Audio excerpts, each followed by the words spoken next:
ओम श्री साईराम मुझे कृष्णचंद्र शतपथी प्रिय दर्शक बंधु मो चैनल को आपण मन स्वागत जनाऊँगी। प्रिय दर्शक बंधु आज जानिबा 2025 मसीहा जानुआरी 29 तारिख में महाकुंभ स्नान अमावास्या दिन में राशि अनुजाई करंतु ए उपाय कले आर्थिक संकट मिलिब मुक्ति। मेष राशि व्यक्ति माने अमावास्या दिन सूर्य उदय पूर्व उठी गंगा जल पकाई गाधोइबे। भगवान हनुमान मंदिर को जाई कमल रंगर सिंदूर सेओ नाली फूल नाली वस्त्र निज नाम गोत्र कही पूजा करती और निज समर्थन अनुजाई तंबार जेकोसी जिनिष दान करंतु। वृष राशि व्यक्ति माने अमावास्या दिन सूर्य उदय पूर्व उठी गंगा जल पकाई स्नान करंतु। माता लक्ष्मी देव को पद्म फूल मठा धला रंगर वस्त्र कर्पूर सुगंधित धूप चीनी क्षीर दही निज नाम गोत्र कही पूजा करंतु और निज समर्थन अनुजाई रूपार जेकोसी जिनिष को दान करंतु।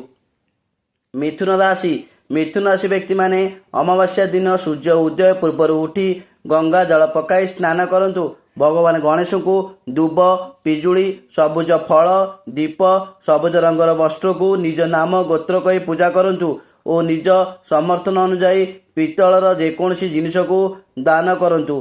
कर्कट राशि व्यक्ति माने अमावास्या दिन सूर्य उदय पूर्व उठी गंगा जल पकाई स्नान करंतु।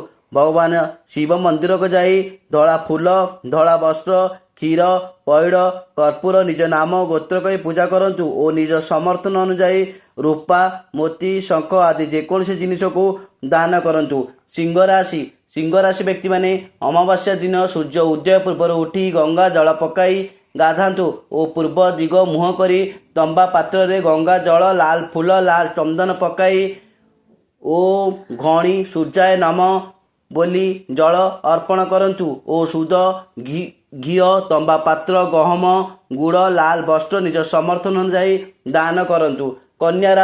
कन्या राशि व्यक्ति माने अमावास्या दिन सूर्य उदय पूर्व उठी गंगा जल पकाई स्नान करंतु और भगवान गणेश देव को सबुज रंगर वस्त्र दुब सबुज रंगर फल निज नाम गोत्र कही पूजा करंतु। मुग और पितल बासन और सबुज रंगर परिवा को निज समर्थन अनुजाई दान करंतु। तुला राशि व्यक्ति माने अमावास्या दिन सूर्य उदय पूर्व उठी गंगा जल पकाई गाधांतु। माता लक्ष्मी देवी को पद्म फूल धला चुनरी कर्पूर सुगंधित धूप क्षीर चीनी दही निज नाम गोत्र कही पूजा करंतु और निज समर्थन अनुजाई रूपा शंख दान करंतु।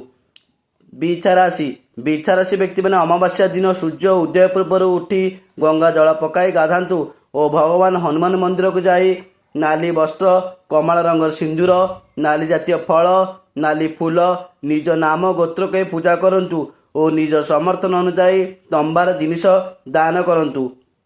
धनुराशि व्यक्ति माने अमावास्या दिन सूर्य उदय पूर्व उठी गंगा जल पकाई गाधांतु और भगवान विष्णु मंदिर को जाई हलदिया वस्त्र हलदिया फूल कदली महू निज नाम गोत्र कही पूजा करंतु और निज समर्थन अनुजाई धार्मिक पुस्तक सुना और देशी घी दान करंतु।